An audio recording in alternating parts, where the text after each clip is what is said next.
thank you so much for joining me today. We have another Club 100 video for my Club 100 series. In these videos, I go over 15 new products that I haven't mentioned before that I've used at least 100 times. I have one video like this before that I did a couple months back. I'll link that in the cards or in the description box because I do track the number of uses for a lot of makeup and other beauty products for my How Long Does It Take to Use Up series. I am able to really see the numbers and see how much I've used a lot of the stuff that I own. It's kind of like a favorites video, but a little bit more thorough and with numbers thrown in. I will start with makeup products. The first one I want to talk about is a concealer from Makeup Revolution. This is the Conceal and Define Full Coverage Concealer. This is the shade C7. It might be a tad too dark for me, so next time I buy it, I might go down 1 or 2 shades. I know the one right below it is a little bit lighter, but it's more pinky toned, so I might have to go down 2 shades in order to get the right undertone. I have gone through a full size of the concealer, and I've recently purchased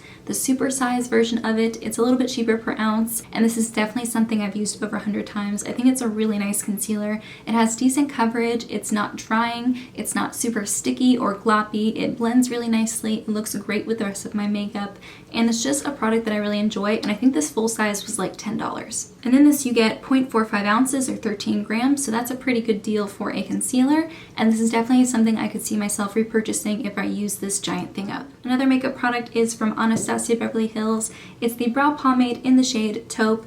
I do have this in a current project pan just because I want to make sure I finish it before it goes bad. This did dry up a little bit, and then I took the back of a makeup brush and I just spun it around and remixed it, and it went back to brand new. If you have a pomade product like this and it's starting to dry up and you're worried it's going to go bad or something, just use like a toothpick or something to mix it up and it should go back to normal. And it's nice because I didn't have to add any oils or anything to it, and I didn't have to worry about changing the formula or the consistency. This is a very nice cool toned brow product and still light enough for my eyebrows. It probably is a little bit too dark for my hair now. It worked a lot better whenever I had darker hair, but it's still something I use. I just use a lighter hand when I use it, and tiny bit goes a long way. I probably am like halfway through this, and I've had this for like a year and a half, maybe 2 years, if not longer. I'm unsure if I would purchase it again, but I'm really loving using it while I have it. I have an under eye setting powder here from Besame. This is the Translucent Brightening Violet Powder. They have this, they have a rose powder which has a very slight pinky undertone, and they have the vanilla powder which has a light yellow undertone. The yellow one I didn't like. It definitely pulled yellow under my under eyes. This one has a light purple shade and it doesn't pull purple under my eyes, it just has a brightening effect. It's very lightweight. It's something that very nicely sets the powder without looking cakey or dry on my under eyes. And I did get this on sale. It was like free shipping plus half off. I think I paid like $10 for this. Normally it's like 20 something dollars, but you get 0.21 ounces or 6 grams. So for an under eye setting powder, this is really nice. If you were to use it all over your face, obviously you'd go through it a lot more quickly. I've used up 2 travel sizes of this powder, and I'm currently working on the full size. I did talk about the mini and how many uses it took to finish in a How Long Does It Take to Use It makeup video, and then I use that to estimate how long it would take up this one, and it's going to take me a long time, which I don't mind. I think it's a really nice under eye setting powder, easily one of my favorite under eye setting powders I've ever tried. And I also love the packaging. It just has like a really pretty lid, and then whenever you open it, it has a little puff in it, and then it has a cover to cover where the powder goes. So it's very clean, very easy to use and travel with, etc. And yeah, just really nice. I have a highlighter here. This is from Physicians Formula. It's the Warm Nude Shimmer Strips, and the packaging is not the best. It's very bulky. You have the product here, but then the bottom also opens and it has like a little mirror and a place for a brush, and it just seems like really bulky for what it is. I wish it was just the pan and nothing else. But if you can see, I definitely focus more on this portion of the product where the lighter gold and pinky strips are. This is something that you could also use as an eyeshadow if you want to use those darker browns on your eyes, or if you have a deeper skin tone, obviously you can focus on that half. Whenever I'm doing a friend's makeup who's tanner than me, I know that this will work for them because I can focus on the darker portions, especially when I do like bridal makeup and stuff. Most people are darker than me. Like even people who are pale like me are still darker, so this is like one of the highlighters that I have in my collection that I can use on multiple skin tones and know that it'll fit. It's such a pretty formula. It can definitely be built up to be very like in your face, but it can also be toned down to be really natural and glowy. I'm not sure how close I am to hitting pan. I know I've taken quite a chunk out of this corner, but I don't actually know how deep the pan is. This is one of the oldest highlighters in my collection. The formula is still creamy and nice. It hasn't gotten drier or changed over the years, and it's definitely something that I've used over 100 times. Next product I have is a bronzer. This is the Marc Jacobs Omega Bronzer in the shade Tantric, and I had to repress this recently. But I had originally hit pan on it. This is a great summertime bronzer. If you can see in the pan, it does have like a warmer undertone, and on my skin tone it does pull a little bit reddish, so it has a really nice kind of like sunburnt type of tan, which I don't get. I don't really get a lot of sun in the summer, but I do like to pile on the bronzer to make it look like I've gotten more sun. This is repressed. I hit pan on it and I found that there was like a giant air bubble in the middle of the powder. I don't think other people's powders have done that. I've seen Chic Geek hit pan on this, and it didn't seem like she had an air bubble in hers the way mine did, but that's okay. There's still a crap ton of product in here. This is a 25-gram bronzer, so it's not like something I'm gonna blow through. I just recently hit the 100 use mark on this. I do have it in a project pan because it's one of my oldest bronzers, but it's not something that I'm forcing myself to use. This is something that I always want to reach more for, and I'm really loving getting to use it on a regular basis. I'm using a little bit of it today. And yeah, this is a beautiful formula. Once I use this one up, I might consider buying the one in the white packaging. I hear that one has a little less of a reddish warm undertone, and I think it smells like coconuts. Correct me if I'm mistaken, but that just sounds lovely, and I definitely love the formula of these bronzers, so I would love to buy another one, but maybe just in a slightly more suitable shade for me. I have an eyeshadow palette here. This is the Stila Soul palette. This is my oldest palette that I've ever owned, and I actually have pan in 6 shades, so half of the shades in here have pan on them. I love this. The only shade I don't like in here is this shade. This is, I think it's called Character, and it's a dark brown with coppery gold sparkles in it, and I can never make this look good on my eyes. It's very dry, it easily hits hard pan.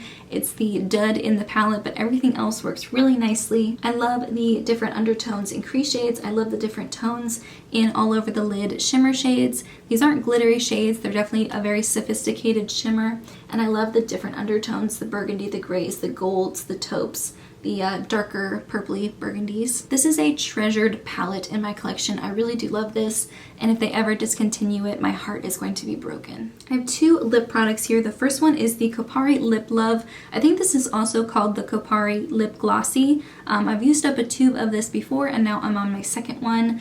These are really nice if you like something that is very nourishing. It's not thick or waxy, it definitely has a more glossy feel to it. You can put a little bit on and it'll look like a really hydrating lip balm, or you can really build it up and make it look like a lip gloss if that's what you're into. I like to keep this in my coat pockets. I like to carry it around with me throughout the day. It's a really nice travel friendly type of product. It does have a sweeter smell, but it doesn't taste gross, which I hate in lip products, so that's great. You get 10 grams out of this, or 0.35 ounces, and it's like $12 or $13, and I think this is a really nice lip product, very nourishing, especially in the winter when my lips are like super dry. I have another product here. This is the NYX hashtag This Is Everything Lip Oil. I have mentioned the hashtag This Is Everything Lip Balm before in the past. I've used up so many tins of that. I love it. It's my favorite lip balm, especially from the drugstore. This one is not as great. I don't love it as much as the lip balm, but this is still really nice. It's a lip oil, but it feels more of like lip balm. It doesn't feel oily or greasy. It's definitely a lot thinner than the lip balm, which I prefer. I don't want a lip oil that's super gloppy and thick. I want something that's thinner, but as a result, you do have to reapply this multiple times throughout the day. It's not going to dry out your lips, but it is something that can leave your lips pretty quickly, so it is something you'd want to put on. It's not going to stay on your lips for like 6 hours. I'm not entirely sure if I would purchase this again, but it is really nice to put on while I'm doing my makeup. Like in the morning I put this on and let it sit on my lips while I do the rest of my face, and then I can put on a lip product afterwards. And especially if it's in the summertime and you don't want a really thick and gloppy lip product but you still want something on your lips, this is a really great alternative. Once again, has a nice scent, but it doesn't taste like anything, which I love. This is really nice. I've definitely used this over 100 times. Now for non-makeup products, the first product I have here is a Cognac sponge. This is from the brand Ecotools. I think full price it's $5, but if you get it on sale you can get 2 for like $7. It has a little thing in it so you can hang it in your shower. I hang it on one of my shower loops so that it can have a chance to air out without getting too gross. It does feel hard whenever it's dry, but when you wet it with water, it gets so soft. It's very soft. It's not like a scratchy sponge by any means. And I love to use this for my second cleanse. I'll use a cream cleanser or a cleansing oil or a balm or something to get the first layer of makeup off at the end of the day. And then I'll go in with another cleanser and something like this to really massage into my skin and make sure that I'm cleaning my pores out nicely and getting all the makeup off. It does provide a very slight physical exfoliation, but it's not harsh by any means. And if you do just kind of wipe it along your skin, you're not going to get the physical exfoliation. So if you're wary of that, just know that this is ultra gentle and not going to scratch your skin by any means. But it is great if you want to work in circles and really make sure you're getting stuff out of your skin. I also love this for face masks. A lot of the face masks that I own are clay-based or more like a gel or something where they dry down and they're a little bit hard to just get off with water in your fingers. If you wet the sponge and then use it to massage the mask off of your face, it's really nice and it makes it so much faster to get it off. I love this product. I will always have one of these in my arsenal. This replaced the Julep Cognac sponge. That one was like $12. This is less than half of the price. And I love it so much. It's amazing. The next product I want to talk about is the Mario Badescu facial sprays. This one's the cucumber version, but I've used up bottles of the other ones as well. I would say my favorite is the cucumber, my second favorite is the rose, and the lavender one I wasn't crazy about. The cucumber one smells so good, so fresh and amazing. I love using facial sprays in conjunction with moisturizers, so it's a part of my skincare routine. I will always have a bottle of the cucumber on me. I love it. It's my favorite scent. It's very affordable. I think the giant 8-ounce bottles are like $12. And if we look at the numbers, I've probably used a Mario Badescu facial spray like 500 times. I have a face cream here. This is from Campari. It's the coconut oil face cream. Oh, I didn't realize, but I have 2 Campari products in here. I've used up a travel size of this and I'm almost finished with the full size. This is like $38 for 2.5 fluid ounces or 75 milliliters. That's a lot of money, especially considering that I do use a generous amount of moisturizer both in the morning and at night. So it's something that I go through very quickly. I did talk about this in a how long does it take to use up skincare video that was focused just on Campari products. This is not worth the money in my opinion, given how much I use each time and how long it lasts me, but it is a very nice product. I have used it over 100 times, just this bottle alone. But like I said, it's a utility product for me. It's not something I'm willing to spend $38 on. I do have other moisturizers that I like. I did want to give this one a shout out because yes, I've used it over 100 times and I think it's a beautiful moisturizer, but it's probably not something that I would repurchase. I have a face cleanser here. This is the Body Shop Aloe Calming Cream Cleanser. This is just a regular cream cleanser and it does have a very slight scent, but it's not offensive in any way. It doesn't burn my skin or bother my skin. I have a bit of an issue with getting stuff like this around my eyes, so to remove makeup I usually use a micellar water, but this is a really nice second cleanse. I use it in conjunction with the Cognac sponge from Ecotools and it's a really nice gentle combo where you feel like you're cleaning your skin but it doesn't feel stripped or dry afterwards. It's especially nice in the winter time. Whenever I don't need like a deep clean and I'm using maybe a harsher, more deep cleaning type of cleanser, I use this. It's very gentle. It's not bothersome to my skin at all, and I really enjoy it. I've used up a bottle of this before, and I'm probably like 3/4 of the way through this one. I have some deodorants here. I'm just going to put these together because they're from the same brand. They're the Certain Dry deodorants. These are cruelty-free antiperspirants. I think this is the only brand that I know of that is an antiperspirant and is cruelty-free. I have both the regular everyday one and the extra strength prescription strength one. This one is actually an empty. I just finished today. I need to get a new one. In the meantime, I'll just use this. This is a roll-on and it's a clear liquid and it's really good for being extra strength, especially in the summertime if you're doing more activities, if you're going to be outside, if you're going to be sweating more and you want your deodorant to really be on your side. This is a good alternative. This is great for everyday use. This is just a clear bar. This one says Morning Fresh on the bottle, but they don't really have a scent that I notice, which I'm fine with. I usually like to wear perfumes and stuff anyway. But yeah, these are really nice, especially after having tried to use natural deodorants for the past 2 years. It's nice to just have like a regular deodorant that works and is cruelty-free and very affordable. Both of these are like $7 or $8. You can get these at most drugstores, at Target, at Rite Aid, etc. They're very easy to find, which is also really nice. It's nice to have a deodorant that's cruelty-free and so easy to access. I have a hair product. This is the Bio Cleansing Conditioner from Unwash. I recently found out that James also loves to use this, so I'm actually almost done with this. I have maybe a third of the product left, which is fine. I buy this in bulk, and if he enjoys using it, I have no problem buying it more often. I get these directly from the Unwashed website because they sell the giant liters. This is 33.8 ounces, and I think I got it around the holidays last year whenever they were having like a 30% off Black Friday sale. So I'll probably try to find another sale soon to buy another one. This is a cleansing conditioner. It smells very clean. It almost has like a sweet smell to it without being like what I would think a sweet smell. It's not like candy, it's just sweet and clean. I don't know how to explain it, but it's really nice. I use 1 or 2 pumps. I can massage it into my scalp, and it really does a good job at cleaning my hair without stripping it. It's really nice if you like to use a lot of clarifying shampoos, but then some days you want to use something a little bit more gentle. This is really great to go in conjunction with that type of routine. I do like to buy these in bulk because it's just the best price, especially knowing that I'm not the only one in my house who uses this now. I've gone through a ton of little travel size bottles of this, and I've gone through a full size of just like the regular full size. This is the giant one, and I'm almost done with it, so it's obviously something I've used more than 100 times.